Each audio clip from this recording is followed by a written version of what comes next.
Hi friends, good morning. Welcome to XMB। I hope आप सब अच्छे हैं and you are preparing well for our examination. तो शुरू करते हैं आज का हमारा करंट अफेयर, जो कि है 21 दिसंबर 2021, राइट। तो सबसे पहले न्यूज़ से हम शुरू करेंगे, वो है TCIL डिविडेंड। ठीक है, तो देखो एक TCIL जो है ना, ये है telecommunication consultant India limited, right. तो ये एक CPSE है। इन्होंने 12 करोड़ का डिविडेंड गवर्नमेंट ऑफ इंडिया को पे किया है, राइट, 11 करोड़। तो एक चीज़ नोट करने का ये है कि गवर्नमेंट ने कितना पैसा इसमें इन्वेस्ट किया है। देखो, TCIL हैज़ पेड डिविडेंड, मतलब अब तक का कुछ 279.99 करोड़ का dividend till this financial year उन्होंने पे किया है। गवर्नमेंट का इनिशियल इन्वेस्टमेंट कितना था? 0.3 करोड़। सो कितने बढ़िया तरीके से ये जो CPSE है ये बढ़िया काम कर रहा है। ठीक है, 1978 में ये TCIL को ये किया गया, एस्टेब्लिश किया गया। It's a mini Ratna status category 1 company, ठीक है, अंडर मिनिस्ट्री ऑफ कम्युनिकेशन। तो ये आपको ध्यान देना है। So let's move to the next news, that is Arnala. तो देखो, ये एक शिप है, राइट, जिसको इंडियन नेवी को हैंड ओवर कर दिया गया है। So Arnala the first of 08 into, तो ये आपको याद नहीं रखना है, आपको याद रखना है नाम अर्नला। इसको बिल्ड किसने किया? GRSE, garden reach ship builders and engineers. ठीक है, ये कोलकाता बेस्ड कंपनी है।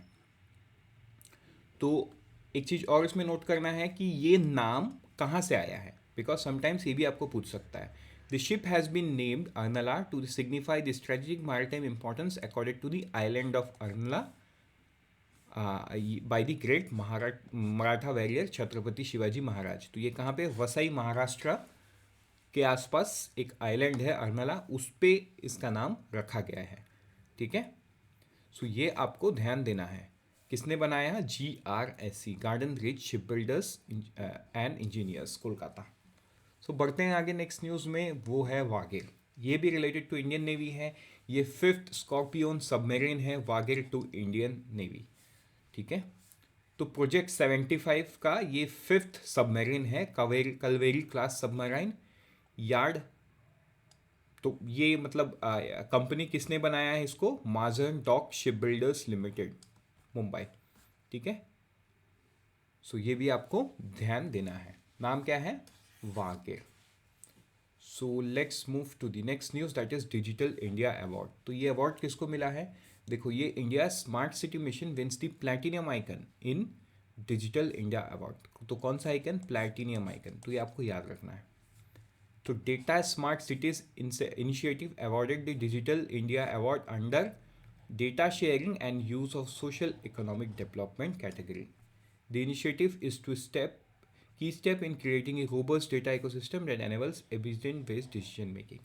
देखो, जो स्मार्ट सिटीज़ होता है ना, स्मार्ट सिटीज़ को पूरा टेक्नोलॉजी एनेबल्ड सिटी बनाया जा रहा है। सो अगेन यहाँ पे भी वही मोटो है कि कोई भी इनिशिएटिव या कोई भी स्टेप लिया जाएगा, it should be evidence based. Data based तो रहेगा ही, बिल्कुल। विदाउट डेटा एविडेंस को हम इस्टेब्लिश कर ही नहीं सकते। सबसे पहले डेटा रहेगा, उसके बाद डेटा से एक एक पैटर्न ड्रॉ किया जाएगा and using that pattern evidence based decision making बनाया किया जाएगा। तो ये आपको याद रखना है। किसको मिला? इंडिया स्मार्ट सिटी मिशन को मिला। बढ़ते आगे नेक्स्ट न्यूज़ में, वो है अर्बन 20 U20। देखो, U20 एक इवेंट है जिसको G20, जो इंडिया का मतलब G20 मीटिंग्स जिसमें इंडिया प्रेसिडेंस है, वो इंडिया में मीटिंग होने वाला है। तो ये है क्या? ये जो इवेंट है ये ministry of housing and urban affairs दिसंबर 1 2022, मतलब ये कि शुरू हो गया है, एंड नवंबर 30 2023 तक ये चलेगा। अर्बन 20। ठीक है, अब ये है क्या, ये भी आप समझो। Provides a platform for cities from G20 countries, मतलब G20 कंट्री में जितने भी सिटीज़ है वो सारे climate change, social inclusion, sustainable mobility, affordable housing, ये सारे चीज़ में डिस्कस कर पाएंगे। ऐसा हो सकता है कि बहुत सारा challenge, for example Rio de Janeiro, ठीक है, Brazil is also part of it. अब ब्राज़ील की कोई एक सिटी है रियो डे जेनेरियो, वहाँ पे कुछ सबसे बेस्ट होता है, सबसे अलग होता है दुनिया में। अब उस चीज़ को कैसे वो करते हैं और कैसे ये पूरे दुनिया के मतलब बाकी जो G20 कंट्रीज है ये कैसे उसको इम्प्लीमेंट कर सकती है, तो ऐसा कुछ डिस्कशन यहाँ पे होगा। ये रहेगा issues: climate change, social inclusion, sustainable mobility and affordable housing, ये रहेगा इशू।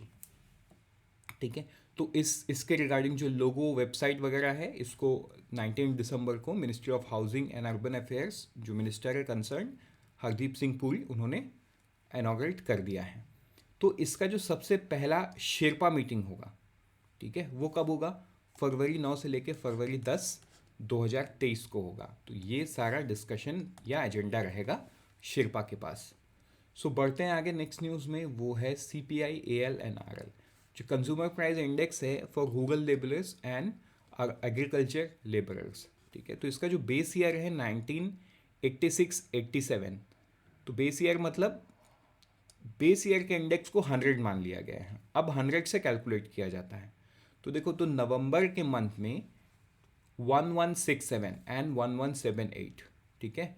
एग्रीकल्चर लेबर के लिए यहाँ पे मैं आपके लिए मार्क कर दूँ, एग्रीकल्चरल लेबर के लिए 1167 एंड रूरल लेबर के लिए 1178। ये है नवंबर मंथ का CPI। तो अगर देखा जाए तो उनका भी CPI बड़ा है, 8 पॉइंट से बड़ा है for the month of November. ठीक है, तो ये आपको ध्यान देना है।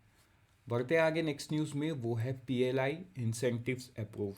तो आपको याद होगा कुछ दिन पहले फॉक्सॉन इंडिया एंड पैजेट इलेक्ट्रॉनिक्स इन्होंने PLI स्कीम में अप्रूव किया, मतलब इन्होंने अप्लाई किया था एंड वो आज के दिन में अप्रूव हो गया है। तो किस सेगमेंट में? लार्ज स्केल इलेक्ट्रॉनिक मैन्युफैक्चरिंग में उन्होंने किया था अप्लाई। ठीक है, तो फॉक्सॉन को जो एम्पावर्ड कमिटी है वो टोटल अमाउंट कितना अप्रूव हुआ है? 357.17 करोड़। तो ये आपको ध्यान देना है। कैटेगरी क्या है? कैटेगरी है मोबाइल फ़ोन्स, क्योंकि फॉक्सॉन टेक्नोलॉजी एप्पल के लिए आईफोन मैन्युफैक्चर करती है, मतलब they are contract manufacturer for Apple. ठीक है, एप्पल कंपनी के लिए। तो कितना उनको मिल रहा है? 357.17 करोड़।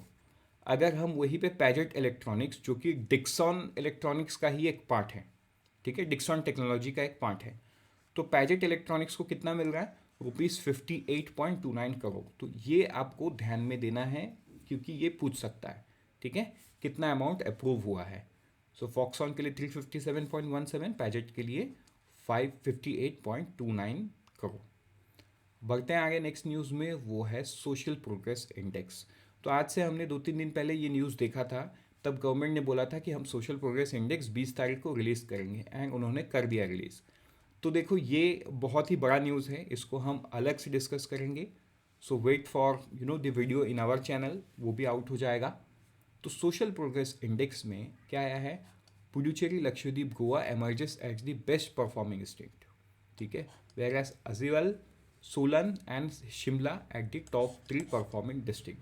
तो ये सारा चीज़ को हम डिटेल में देखेंगे। ये है 3 उसमें फ्रेमवर्क, ठीक है, जिसमें 89 इंडिकेटर्स हैं। तो 80 इंडिकेटर्स इंपॉर्टेंट नहीं है, 3 बड़े जो डायमेंशंस या फ्रेमवर्क हैं इनको हमको याद रखना है। Basic human needs, foundation of wellbeing and opportunity. ठीक है, सो बढ़ते हैं आगे नेक्स्ट न्यूज़ में, वो है डिसइन्वेस्टमेंट। तो 2014 से लेके अब तक गवर्नमेंट ने ₹4.04 लाख करोड़ का डिसइन्वेस्टमेंट कर दिया है। ठीक है, तो ये डिसइन्वेस्टमेंट प्रोसीड्स कहाँ से आए हैं? Absolutely that is not required, but few things you should know. Like जो सबसे मेजर है वो है एयर इंडिया, जिससे गवर्नमेंट को 69,412 करोड़ रुपए मिला है। ठीक है, देन कुछ शेयर बाईबैक की वजह से 45,104 करोड़ 40 ये मिला है। एंड एक्सचेंज ट्रेडेड फंड में गवर्नमेंट ने कुछ 1 लाख करोड़, मतलब 98,000 तो 1 लाख करोड़ के आसपास में 1 लाख करोड़ उन्होंने इकट्ठा किया है। तो इस प्रकार वो किए हैं डिसइन्वेस्टमेंट। बढ़ते with this we are done. Let's meet tomorrow morning once again. So unfold your potential with IXMB. All the best and prepare 50% faster with IXMB.